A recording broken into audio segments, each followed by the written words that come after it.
بسم اللہ الرحمن الرحیم۔ علامہ Iqbal open university B S Arabic semester خزاں کے کوڈ نمبر 4911 کی پہلی مشق کے پہلے سوال میں عصر جاہلی کی شاعری اور دوسرے سوال میں عصر جاہلی کی نثر کے بارے میں پوچھا گیا ہے۔ ان دونوں سوالات کے جوابات میں ایک سوال کے تحت سیمسٹر بہار کی مشقی سوال نامے کے تحت 4911 کی پہلی مشق کے پہلے سوال کے تحت ذکر کر دیے ہیں میں نے، اس لیے پہلے دونوں سوالات کے جوابات آپ میرا وہ لیکچر سن کر تیار کر سکتے ہیں۔ اور کوڈ نمبر 4911 کے سیمسٹر خزاں میں تیسرے سوال میں عربی لغت پر قرآن حکیم کے اثرات کے بارے میں پوچھا گیا ہے۔ دوسری تمام زبانوں کی طرح عربی زبان بھی اپنی طویل تاریخ میں ترقی اور خوشحالی کے کئی مراحل سے گزری ہے۔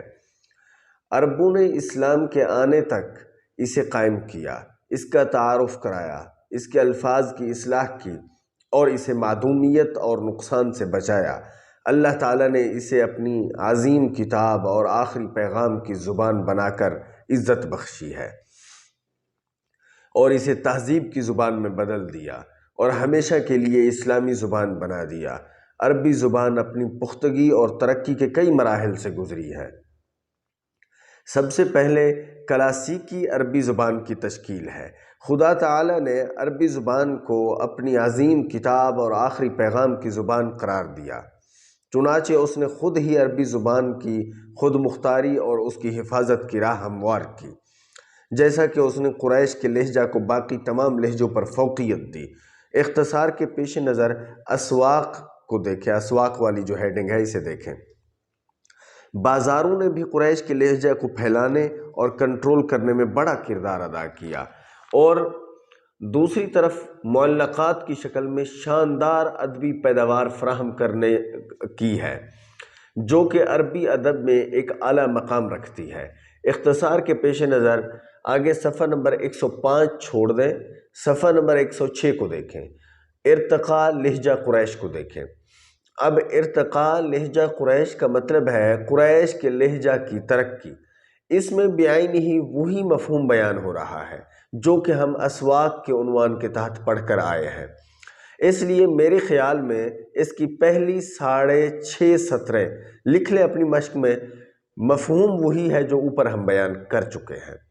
اس سے آگے صفحہ نمبر 109 پر اپنے اصل عنوان اور جواب کو دیکھیں کہ نزول القرآن فی لغت العربیہ۔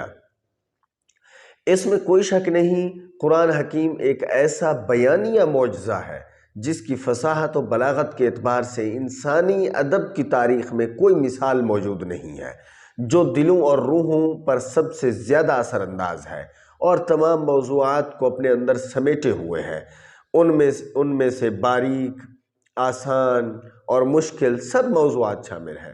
معاملہ یہیں تک نہیں رکا، بلکہ اس نے عربوں کو للکارا ہے، چیلنج کیا ہے، اور ان کے لیے واضح چیلنج ہے کہ قرآن حکیم کے معیار، تقوی، معنی، اہمیت، فکر اور مضمون کا علمی و ادبی مقابلہ کر کے دکھائے۔ آگے صفحہ نمبر 110 پر اور فصیح و بلیغ ہونے کے باوجود قرآن مجید کے فصیح و بلیغ ہونے کے عرب لوگوں کے، یعنی قرآن مجید کے مضامین کا علمی و ادبی مقابلہ کر کے دکھائیں، اس حال میں کہ عرب جو تھے وہ فصیح اور بلیغ ہونے کے باوجود، عربی لوگ فصیح اور بلیغ ہونے کے باوجود بھی اس پر قادر نہ ہو سکے، یعنی قرآن کا جو ہے وہ مقابلہ نہ کر پائے کہ وہ قرآن حکیم کی مثل لا سکیں۔ اس سے آگے اسی صفحہ پر وَكَانَ نُزُولُ الْقُرْآنِ سے دیکھیں۔ اس کا مفہوم یہ ہے کہ قرآن حکیم کا نزول وہ اہم ترین واقعہ تھا جس نے عربی ادب میں بالعموم اور قبل از اسلام کے ادب میں بالخصوص زبردست ہلچل مچا دی۔ قرآن حکیم نے عربوں کے ضمیر کو جھنجھوڑ کر رکھ دیا، ان کے باطنی احساسات کو ابھارا، ان کی بیان بازی یعنی خطابت کی صلاحیت کو تیز کیا اور ان کے ادبی ذوق کو تیز کیا اور ان کی فکری صلاحیتوں کو اظہار کی شان اور اثر و رسوخ، معیار اور انکساری سے ابھارا۔ اس سے آگے نظم قرآنی پر بات کر رہے ہیں۔ یاد رہے نظم قرآنی سے مراد قرآنی آیات کے درمیان کی ترتیب یعنی کہ جملوں کی بناوٹ اور ادب کے تمام تر قواعد کو ملحوظ رکھتے ہوئے جملے تیار کرنا۔ تو آج تک اس معاملہ میں قرآن حکیم کا مقابلہ کوئی نہیں کر سکا۔ بہرحال فرماتے ہیں نظم قرآنی ایک بہتے ہوئے سمندر کی شکل میں ہے اور قرآن حکیم عربی زبان کا ماخذ ہے جس سے عربی ادب سیراب ہوتا ہے۔ ادب کے حوالے سے اتنی عبارت کا مفہوم کافی ہے۔ آگے صفحہ نمبر 112 پر الاسلوب القرآنی دیکھیں۔ الاسلوب القرآنی کے تحت فرماتے ہیں قرآن حکیم نے ایک ایسا اسلوب تخلیق کیا جو اپنے آپ میں منفرد ہے، جس کی عربی زبان میں کوئی مثال نہیں، اور عربی زبان کا ستون اسی پر قائم ہے۔ اس کی رہنمائی میں ادیبوں، مبلغین اور شاعروں نے اپنی ادبی تصنیفات ترتیب دینا شروع کی، کیونکہ اس میں سلیقہ اور پائیداری کی آمیزش ہے، اور اس میں مٹھاس اور خوبصورتی ہے، اور الفاظ اسی معنی کے تناسب سے ہیں جس کے لیے وضع کیے گئے ہیں، اور معنی نہ تو عقلوں سے ماورا ہے اور نہ ہی ذہنوں کے افہام سے بلند ہے۔ اس کو پڑھتے ہوئے روحوں کو سکون ملتا ہے، سن کر کان خوش ہوتے ہیں، اور اس کے ذکر سے دلوں کو تسلی ہوتی ہے۔ اس کی پیمائش اور پڑتال اس شاعری پر نہیں ہوتی جو عرب شاعروں کی زبان پر چلتی ہے، اور نہ ہی وہ نظم ہے جس کو مصنفین اور مبلغین استعمال کرتے ہیں، بلکہ یہ ایک ایسا نمونہ ہے جس کی وضاحت اور فصاحت و بلاغت میں معجزہ ہے، جس میں قرآن کی آیات کو الگ الگ کیا گیا ہے۔ وہ وقفے جن میں روح کو تسلی ملتی ہے اور الفاظ ایک تازہ روح رکھتے ہیں۔ اختصار کے پیش نظر آگے جو ہے صفحہ نمبر 113 پر جمع القرآن کو دیکھیں۔ اس میں یہ بیان کر رہے ہیں کہ قرآن مجید پر پہلا اثر یہ تھا کہ اس نے عربوں کو قرآن مجید کا پہلا اثر یہ تھا کہ اس نے عربوں کو قریش کے لہجے میں متحد کر دیا، اور قرآن حکیم نے ان لہجوں کے درمیان اختلافات کو ختم کرنے اور قریش کی بولی کے غلبہ کو مکمل کرنے کا کام کیا ہے۔ جیسا کہ عربوں نے اس عظیم الشان کی تلاوت شروع کر دی، یعنی کہ لہجہ قریش کی، کیونکہ قرآن حکیم نے قرشی لہجہ جو ہے اس کو غلبہ دیا۔ دن اور رات میں پڑھا عربوں نے اسے، اور اس کے پھیلنے میں دیر نہیں لگی۔ یہ بولی اکثر عرب قبائل شمال اور جنوب میں پھیل گئی، اور جب اسلام کا فتوحات کا سلسلہ جاری ہوا تو یہ لہجہ اور بولی پھیل گئی مشرق اور مغرب میں۔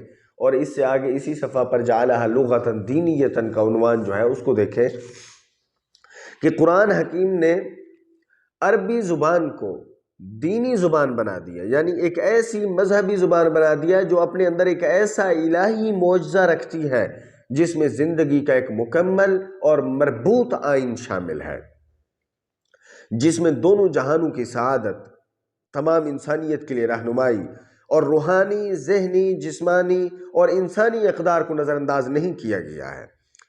اختصار کے پیش نظر آگے صفحہ نمبر 114 پر جعلها لغة کے تحت جو عنوان ہے اسے دیکھیں کہ اس کے تحت یہ بتانا چاہتے ہیں کہ قرآن حکیم نے عربی ادب کو زندہ اور لافانی بنا دیا ہے، یعنی کہ عربی ادب پر قرآن مجید کے اثرات میں سے ایک اثر یہ ہے کہ قرآن مجید نے عربی ادب کو زندہ اور لافانی بنا دیا، جس کی وجہ سے عربی ادب کا لسانی ماخذ بغیر کسی تبدیلی کے محفوظ رہے گا۔ یہ بہت بڑی بات ہے، اور عربی ادب کو ابدیت اور دوام کا لباس پہنا دیا، کیونکہ اب عربی ادب اس وقت تک باقی رہے گا جب تک قرآن باقی ہے، اور قرآن مجید کی حفاظت کی ذمہ داری خود اللہ نے لی ہے۔ اختصار کے پیش نظر القاموس القرآنی کا عنوان دیکھیں۔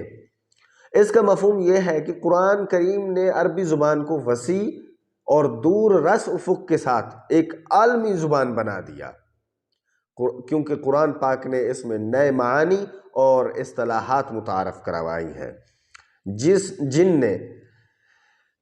جن کے ذریعے سے عرب اور عربی ادب اس سے پہلے واقف نہیں تھے، یعنی جن معانی اور اصطلاحات سے عرب لوگ اور عربی ادب پہلے واقف نہیں تھے، ایسے معانی اور اصطلاحات قرآن نے متعارف کرائی ہیں، اور ان معانی اور اصطلاحات کے ذریعے سے عربی ادب کا دائرہ کار وسیع ہو گیا۔ اس سے آگے آپ صفحہ نمبر 115 پر تہذیب اللغہ العربیہ کا عنوان ہے، اس کو دیکھیں۔ اس کے تحت یہ بیان کر رہے ہیں کہ قرآن کے عربی ادب پر اثرات میں سے ایک اثر یہ ہے کہ قرآن مجید نے عربی ادب کو نامانوس اور سخت یعنی ثقیل الفاظ سے پاک کر دیا، جو کہ آسانی سے زبانوں پر آ جاتے ہیں۔ قرآن مجید ایک معجزاتی، فصیح و بلیغ اور ٹھوس اسلوب کا حامل ہے، جس میں بڑی مٹھاس اور خوبصورتی ہے، جس سے اس کی عظمت واضح ہوتی ہے۔ خلاصۃ عرض ہے کہ ابتدا اسلام کے دور میں شعراء قرآن کریم، اسلامی دعوت اور دینی اقدار سے متاثر تھے۔ شعراء کرام جو تھے قرآن کریم اور اسلامی دعوت اور دینی اقدار سے بڑے متاثر ہوئے، جیسا کہ انہوں نے اپنی شاعری میں اسے اجاگر بھی کیا، اور ان سے قبل از اسلام اقدار کو نکالا جن کی بنیاد جہالت، شرک اور باطل پر تھی۔ اس سے قرآن حکیم نے عربی زبان کو پاک کر دیا۔ یہ وہ اثرات ہیں جو قرآن حکیم نے عربی ادب پر ڈالے ہیں۔ علاوہ ازیں اب میں یاد دہانی کے لیے عرض کر رہا ہوں کہ اس کوڈ 4911 کے پہلے اور دوسرے سوال کا جواب آپ سمسٹر بہار والے سوال نامہ کے تحت دیکھ سکتے ہیں۔ ان کے جوابات الگ سے پیش نہیں کیے جائیں گے، دونوں سوالات کے جوابات ایک ہی سوال کے تحت مذکور ہیں، آپ وہیں سے اپنی اسائنمنٹ میں ان کو تیار کر سکتے ہیں۔